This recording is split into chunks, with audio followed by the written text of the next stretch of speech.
गुजरात में एक और फर्जीवाड़े का हैरान कर देने वाला मामला सामने आया है। मोरबी वांकानेर हाईवे पर एक फर्जी टोल प्लाजा खोलकर पिछड़े डेलसाड में करोड़ों रुपए की हेराफेरी की खबर आई है। शिकायत मिलने के बावजूद आरोप ये लगा है कि स्थानीय प्रशासन कार्रवाई ही नहीं कर रहा था और जब राष्ट्रीय राजमार्ग प्राधिकरण तक इसकी शिकायत पहुंची तब मोरबी पुलिस ने इस फर्जीवाड़े का भंडाफोड़ किया। कभी फर्जी पीएमओ अधिकारी, कभी फर्जी सीएमओ अधिकारी, कभी फर्जी चीफ मेडिकल ऑफिसर, कभी फर्जी इंजीनियर और अब फर्जी टोल प्लाजा। गुजरात में भ्रष्टाचार की वाइब्रेंट गंगा बह रही है। आप खुद देखिए फर्जीवाड़े की ये फहरिस्त किस तरह लंबी होती जा रही है। देश के अग्रणी राज्य में हर हफ्ते जिस तरह कोई ना कोई फर्जीवाड़ा सामने आता है, उससे गुजरात में भ्रष्टाचार की जड़ें कितनी गहरी हो चुकी है, इसका आप अंदाजा ही लगा सकते हैं। इस बार गुजरात के मोरबी में फर्जी टोल प्लाजा का पर्दाफाश हुआ है। मोरबी में ये फर्जी टोल प्लाजा पिछले 1.5 साल से चल रहा था। रिपोर्ट के अनुसार आरोपियों ने हाईवे पर टोल प्लाजा के बगल से एक बंद पड़ी सेरेमिक फैक्ट्री तक सड़क बनवाई और फिर उस फैक्ट्री के रास्ते से गाड़ियों के निकलने का रास्ता बना दिया। फिर इस नकली टोल प्लाजा से गुजरने वाली सभी गाड़ियों से उगाही शुरू कर दी गई। आरोपियों द्वारा ट्रक चालकों से 20 रुपए से लेकर 200 रुपए तक लिए जा रहे थे, जबकि वास्तविक टोल टैक्स 110 से 595 रुपए है। सभी आरोपी वांकानेर के बाघसिया के बताए जाते हैं। पुलिस ने आरोपी अमरीश पटेल, रविराज सिंह झाला, हरविजय सिंह झाला, धर्मेंद्र सिंह झाला और अन्य अज्ञात व्यक्तियों के खिलाफ FIR दर्ज की है। इस मामले में जबरन वसूली, आपराधिक विश्वासघात, धोखाधड़ी सहित अन्य आरोपों के तहत मामला दर्ज किया गया है। जे टोल नाका थी अंदाजित 400 मीटर दूर मोरबी थी वांकानेर तरफ जता डाबी बाजू आवेल व्हाइट हाउस सिरामिक मांथी કેટલાક વાહનો નાના મોટા વાહનો ટોલ ટેક્સ ભર્યા સિવાય પાસ થતા હોવાનો અને આ ઉપરાંત જે ટોલ નાકું આવેલું છે એનાથી અંદાજે 700 મીટર દૂર મોરબીથી વાંકાનેર તરફ જતા જમણી બાજુએ વાંકાનેર તાલુકાના વઘાસિયા ગામ તરફ જવાનો કાચો રસ્તો છે, જે વાહનનો ઉપયોગ કરી નાના અને મોટા વાહનો ટોલ ન ભરી બાયપાસ કરી અને વૈકલ્પિક રસ્તા તરીકે ઉપયોગ કરવાની ફરિયાદ જે મળેલી પોલીસને આ બાબતના ઇલીગલ તરીકે ત્યાંથી ટોલ ઉઘરાવવામાં આવે છે અથવા લોકો પાસેથી પૈસાની ઉઘરાણી કરવામાં આવે છે એવી માહિતી નહીં હતી। આ એક આલ્ટરનેટ રસ્તો ત્યાંથી બનવામાં આવેલા છે એ બાબતની જાણ કરવામાં આવેલી હતી અને જે તે વખતે જે પ્રમાણે સાહેબે વાત કરી કે એ હાઈવે અથોરિટીના સંકલનમાં રહીને આ રસ્તા બંધ કરવા માટે એને જે પણ સપોર્ટ જોતા હશે એ માટે આપણે સામેથી કાર્યવાહી પણ કરી। गुजरात के मंत्री ऋषिकेश पटेल ने कहा है कि इस मामले में जांच के आदेश दे दिए गए हैं और दोषियों के खिलाफ सख्त कार्रवाई का भरोसा दिया गया है। हालांकि फर्जी टोल प्लाजा को लेकर कांग्रेस हमलावर हो चुकी है। मैं बहु लांबा टाइम पहला मैं आना माटे लेखित और मौखिक रजूआतो करी पण बन्ने बाजू हाईवे ना बन्ने बाजू थी पंचर ना हिसाबे सरकार ने बहु मोटू नुकसान थाय। वाहनों घणा बधा त्यांथी टोल गेट पर टेक्स भर्या वगर थोड़ी घणी रकम में यांथी पसार थई जाए। दिलचस्प यह है कि नकली टोल प्लाजा की तरह इस्तेमाल हो रही सेरेमिक फैक्ट्री के मालिक सिद्धोमिया धाम के प्रमुख जयराम भाई पटेल का परिवार है। सिद्धोमिया धाम गुजरात के कड़वा पटेल समुदाय की कुलदेवी का मंदिर है। जयराम भाई पटेल इसी धाम के प्रमुख हैं। आरोपी अमरीश पटेल जयराम पटेल के बेटे हैं, जबकि एक और आरोपी रविराज झाला रिटायर्ड आर्मी जवान है। उधर अमरीश पटेल के पिता जयराम पटेल का दावा है कि उनके परिवार ने फैक्ट्री किराए पर दे दी थी, इसलिए उन लोगों का फर्जी टोल से कोई लेना देना नहीं था। અમરસિંહભાઈનું જે નામ આવ્યું એકચ્યુઅલી અમારી એ ફેક્ટરી છે અમારા પરિવારની છે અને એ ફેક્ટરી બંધ પડી હતી, કોઈ મશીનરી અંદર નહોતી, ખાલી વેરહાઉસ જ હતું, એટલે અમે ભાડે આપેલી છે। હવે ભાડાવાળા તો શું કરે છે એની અમને કાંઈ ખબર નથી। આપણે ભાડે આપ્યા પછી આપણને કાંઈ ખબર ન હોય, એટલે હવે એને ભાડે રાખ્યા પછી આ લોકોએ શું કર્યું છે અમે કાંઈ જાણતા નથી। એટલે एक्चुअली આમાં હકીકતમાં અમે બધા નિર્દોષ છે। पिछले 1.5 साल से टोल टैक्स के तौर पर यहाँ करोड़ों रुपए की हेराफेरी का अनुमान है। गुजरात सरकार ने जांच के लिए एक टीम भेजी है और इस पूरे मामले में एक रिपोर्ट मांगी गई है। इतने बड़े घोटाले के पीछे जो भी लोग हैं वो कोई मामूली लोग नहीं हो सकते। प्रशासन की मिलीभगत की भी आशंका है। ऐसे लोगों को राजनीतिक संरक्षण भी हासिल होता है। इसलिए उम्मीद है कि सरकार निष्पक्ष जांच कर गुनहगारों को पकड़ने और कार्रवाई करने में कामयाब होगी। मोरबी से राजेश अंबालिया, राजकोट से नीलेश शशांगिया के साथ ब्रजेश दोषी, अहमदाबाद, आज तक ब्यूरो। यूं तो राजनीति में कांग्रेस और बीजेपी विचारधारा से और कार्य पद्धति से एक दूसरे से विपरीत काम करते हैं, लेकिन गुजरात के सूरत शहर से एक वीडियो ऐसा सामने आया है जो बीजेपी और कांग्रेस के नेताओं के बीच स्थानीय लेवल पर होने वाली सांठगांठ का खुलासा करता है। बीजेपी और कांग्रेस के नेताओं का ये वीडियो सोशल मीडिया पर जबरदस्त तरीके से वायरल हो चुका है। वायरल वीडियो में बीजेपी के नेता जाकिर शाह और कांग्रेस के नेता अयूब पटेल कुछ लोगों को रुपए गिनकर बांटते हुए नजर आ रहे हैं। बताया यह जा रहा है कि करोड़ों रुपए कीमत की एक प्राइवेट जमीन को खाली करवाने के लिए जमीन पर कब्जा जमा रहे झुग्गी वालों को दोनों नेता पैसे दे रहे हैं। इस मामले में कांग्रेस के नेता असलम साइकिलवाला ने गंभीर आरोप लगाए हैं। कांग्रेस के ही नेता, आपकी ही पार्टी के नेता जो पैसे बांट रहे हैं लोगों को, और बीजेपी के नेता वहाँ पीछे खड़े हुए हैं कोटी पहन के, तो आपकी इस वीडियो को लेकर क्या मांग है? ये जो वीडियो में दिख रहे हैं अयूब भाई पटेल, वो कांग्रेस के सीनियर कार्यकर है, आगेवान है और एक अच्छे आदमी है जिनको मैं व्यक्तिगत रूप से भी जानता हूँ। जाकिर भाई शाह जो बरसों से बीजेपी में जुड़े, वो सब जानते हैं, और दोनों उसी जो नासिर नगर के बाजू में ही उनका भी रहने का है। वो दोनों का, उनका अयूब भाई का मैं मानता हुआ था कोई व्यक्तिगत कुछ भी प्रश्न होगा जो वहाँ होगा, उससे कांग्रेस पार्टी को कोई लेना देना नहीं है। और किसी लोगों के साथ गलत होगा और वो कांग्रेस पार्टी को आगे रजूआत करेंगे तो हम उनके साथ खड़े हैं। हमारे लोगों का हित पहले, कोई बिल्डर का हित कि कोई एक व्यक्ति विशेष का भी महत्व ही ज़्यादा नहीं है। इतने वो उससे कांग्रेस पार्टी को कोई लेना देना नहीं। मैं बहुत जवाबदारी से कहता हूँ, जो भी दिख रहा है वीडियो में वो तो अयूब भाई बेहतर बता सकते। और जो इतना रोकड़ का व्यवहार चल रहा है, या तो गुल्ली बेन जो जमीन मालिक है वो स्पष्टीकरण करे, वो जाहिरात करे कि ये पैसा मैं दे रही हूँ, मैं पैसा देके खाली कराऊँ, या गुल्ली बेन ने किसी और को जिनको भी बेचा है, XYZ जो भी बिल्डर हो, वो बिल्डर सामने आया कि भाई ये पैसा मैं दे रहा हूँ। आखिर ये इस तरह से खाली करा के क्या करना चाहते वो तो वही जाने। और इतने लाखों रुपए के, करोड़ों रुपए की रोकड़ जो उनके पास जमा है, तो मैं तो बोलता हूँ कि इनकम टैक्स DT डिपार्टमेंट बहुत सतर्क है। तपास क्यों नहीं करता है? पूछे तो सही कि कहाँ से लाए रुपया, उनका काम है तपास करने का। गुजरात से दो बड़े हादसों की खबर आ रही है। गुजरात के सूरत में एक पानी सप्लाई करने वाले किशोर की लिफ्ट की ग्रिल में फंसकर दर्दनाक मौत हुई है। बताया यह जा रहा है कि लिफ्ट का गेट बंद होते समय ग्रिल बीच में ही अटक गई थी और किशोर का सिर इसमें फंस गया था। लिफ्ट की जाली काटकर युवक को बाहर निकाला गया, लेकिन तब तक उसकी मौत हो चुकी थी। उधर वलसाड की एक केमिकल फैक्ट्री में गैस रिसाव के कारण 2 कर्मचारियों की मौत हो गई है, जबकि एक की हालत गंभीर बताई जा रही है। केमिकल से भरा हुआ ड्रम खाली करते वक्त यह हादसा हुआ है। पुलिस इस हादसे की जांच में जुटी है। गुजरात के हिंदू संगठनों ने मिलकर मंदिर आने वालों के लिए फरमान जारी कर दिया है। इन संगठनों ने छोटे कपड़े पहनकर मंदिरों में आने वालों पर बैन लगा दिया है।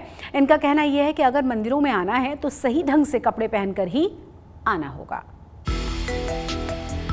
जरूरी सूचना, मंदिर परिसर की जगह में कोई भी व्यक्ति छोटे कपड़े जैसे कैप्री, बरमूडा, स्लीवलेस, फटी जीन्स, मिनी स्कर्ट पहनकर प्रवेश ना करे।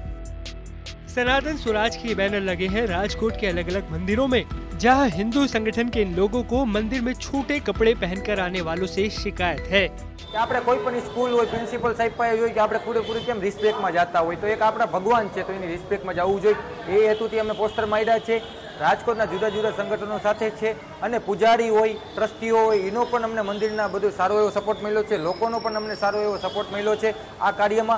કપડાનો કોઈનો અમારે વિરોધ નથી, કપડાં પહેરો, તમે તારે બારે પણ પહેરો, તમે ફરવા જાઓ, વરવા જાઓ, બધું કરો, અમને કોઈ વિરોધ નથી, બસ મંદિરમાં તમે ટૂંકા કપડાં ન પહેરીને આવો એવી અમે વિનંતી કરી રહ્યા છીએ। हिंदू संगठन के इन लोगों का कहना है कि हमें छोटे कपड़ों से आपत्ति नहीं है, बस मंदिर परिसर में इन्हें ना पहना जाए ताकि मंदिर की पवित्रता और गरिमा भी बनी रहे। जिन कपड़ों पर रोक लगाई गई है उनमें कैप्री, बरमूडा, स्लीवलेस, फटी जीन्स, मिनी स्कर्ट शामिल है। આ ઝુંબેશ જે છે તે માત્ર રાજકોટમાં જ સીમિત નથી, પણ સમગ્ર ગુજરાતમાં આ પ્રથમવાર એવું બન્યું છે કે વિવિધ હિન્દુ સંગઠનો પ્રથમવાર એક સાથે મળીને 100 કરતાં પણ વધારે મંદિરોમાં અમે લોકો આ પોસ્ટર લગાવવામાં આવ્યું છે।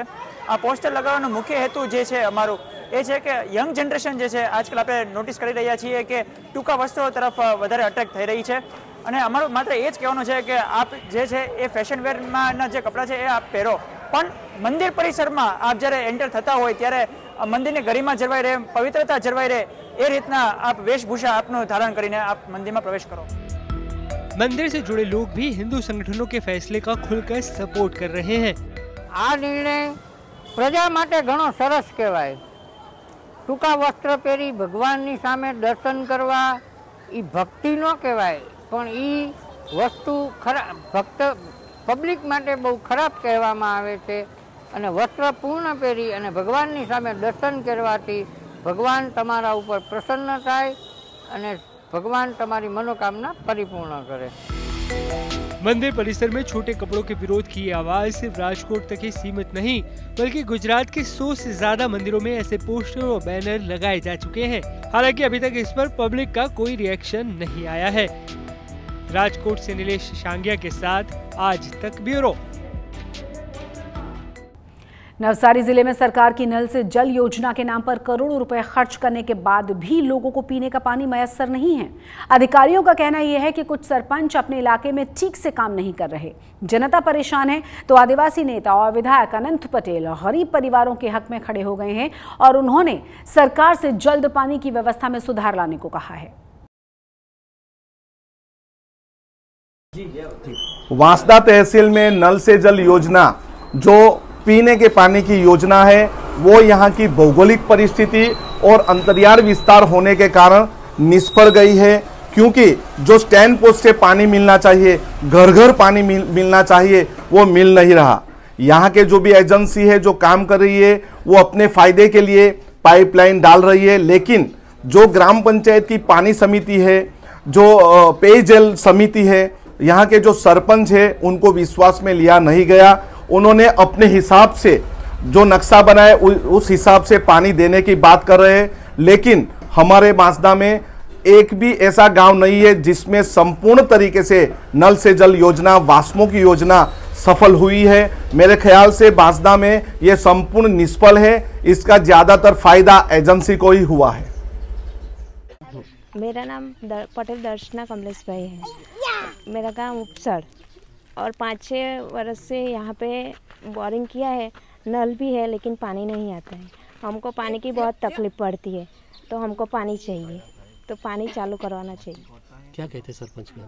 सरपंच कहते हैं कि चालू करवाएंगे, लेकिन आते नहीं है और चालू करवाते भी नहीं है। और अब बात करेंगे राम मंदिर की। अगले साल 22 जनवरी को होने वाले प्राण प्रतिष्ठा कार्यक्रम की तैयारियां अयोध्या में तेजी के साथ चल रही हैं। प्राण प्रतिष्ठा समारोह के लिए लोगों को निमंत्रण भेजे जा रहे हैं। धार्मिक अनुष्ठान से जुड़े कार्यों की रूपरेखा तैयार की जा रही है। इसी बीच गुजरात के अहमदाबाद में राम मंदिर के लिए 7 ध्वज स्तंभों का निर्माण भी जोर शोर से चल रहा है। अहमदाबाद की एक कंपनी की ध्वज स्तंभों के निर्माण का उसने जिम्मा लिया है।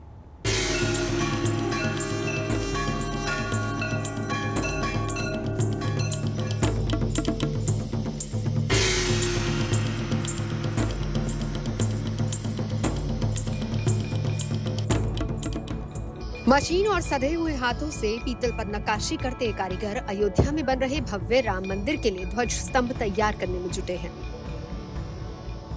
इस ध्वज स्तंभ को बनाने का जिम्मा अहमदाबाद की श्री अंबिका इंजीनियरिंग वर्क्स को सौंपा गया है, जो राम मंदिर के लिए 7 ध्वज स्तंभों का निर्माण कर रही है।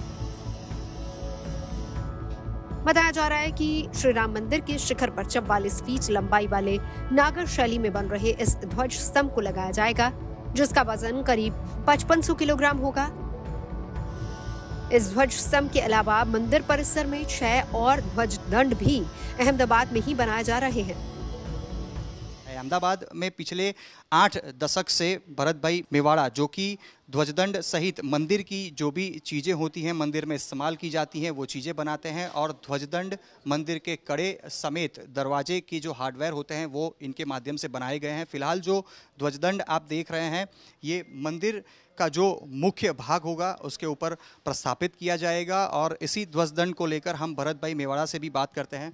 भरत भाई, क्या खासियत है इसकी? क्योंकि जब मंदिर बनता है तो एक ध्वजा भी लहराई जाती है और उसको लेकर भी लोग उसके दर्शन करते हैं, और शायद वहाँ तक तो बहुत कम लोग पहुँच पाते हैं, पर आज ये ध्वजदंड बन रहा है। कितना बड़ा मौका आपके लिए भी, और क्या इसकी खासियत है? हम भी बहुत खुश है कि हमें ये मौका मिला कि भगवान श्री राम का जो मेन ध्वजदंड है वो मेरी फैक्ट्री में बन रहा है। पहले तो वो एक उनकी कृपा थी, तभी ये सब हमें चांस मिला।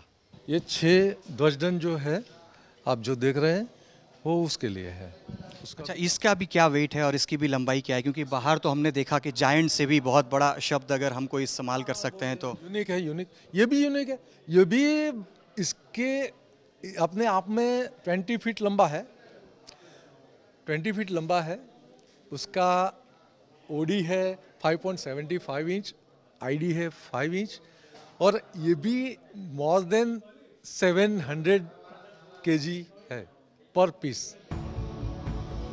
इन 7 ध्वज स्तंभों के अलावा राम मंदिर की खिड़की और दरवाजों के लॉक, कड़ियां, कुंडे भी तैयार किए जा रहे हैं। साथ ही झूमर और पंखों के लिए कड़े पीतल से ही बनाए जा रहे हैं। यानी राम मंदिर की खूबसूरती को निखारने के लिए हर छोटी से छोटी चीज का खास ख्याल रखा जा रहा है। ध्वजदंड के अलावा भी कुछ जो दरवाजे 42 दरवाजे राम मंदिर में लगने हैं और वो दरवाजे जो हैं वहाँ पे मंदिर के परिसर में ही बनाए जा रहे हैं। पर दरवाजे की जो एसेसरीज होती हैं वो भी आप दृश्य में देख सकते हैं। पूरा ब्रास मटेरियल के अंदर पूरी एसेसरीज बनाई गई है। क्या इसकी भी क्या खासियत है और ख़ास करके इन चीज़ों की आयु क्या रहेगी? क्योंकि राम मंदिर बड़े वर्षों का संघर्ष है, अब जाके वो लोगों का सपना जो है वो पूरा हो रहा है। क्या इसकी आयु रहेगी? क्योंकि ब्रास पे आप पूरा मटेरियल बना रहे हैं, क्या इसके ऊपर भी कोई सोने की परत चढ़ाई जाएगी? बिल्कुल बिल्कुल बिल्कुल। ये जो आप ब्रास बोल रहे हैं ना, उसमें भी हाई ग्रेड का ब्रास है। और ये जो आप देख रहे हैं एक दरवाजा का सामान है, ऐसे 42 दरवाजा का सामान हमने बना के भेज दिया और वहाँ पे काम शुरू है।